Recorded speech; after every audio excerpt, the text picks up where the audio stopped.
अस्सलामुअलैकुम दोस्तों, मेरा नाम अली है और आप देख रहे हैं मेरा YouTube channel Pakistan all knowledge.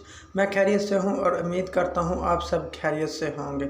अगर आपने अभी तक मेरे चैनल को नहीं किया सब्सक्राइब तो कर लें अभी सब्सक्राइब, ताकि मेरी हर आने वाली नई वीडियो आपको मिल सके जल्द अज जल्द। शुक्रिया। सवाल नंबर 1, रोशनी को चाँद से ज़मीन तक पहुँचने में कितना वक्त लगता है?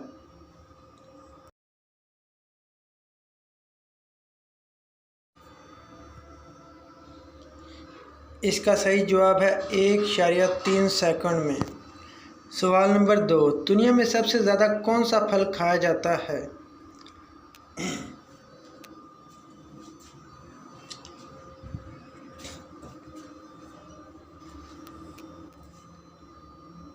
टमाटर दुनिया में सबसे ज़्यादा खाया जाने वाला फल है।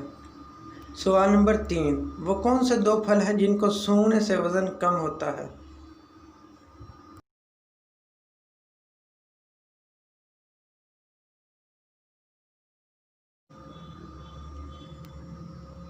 एक तहकीक के मुताबिक सेब और केले को सूंघने से आपका वज़न कम होता है।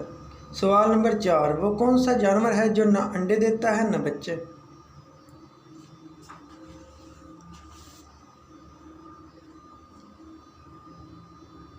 इसका सही जवाब है हर नर जानवर।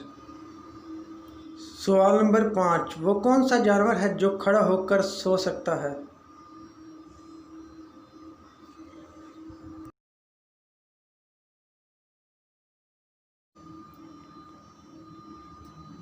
घोड़ा। जी हाँ, घोड़ा ऐसा जानवर है जो खड़ा होकर भी सो सकता है। आपको मेरी वीडियो कैसी लगी कमेंट करके ज़रूर बताना। शुक्रिया।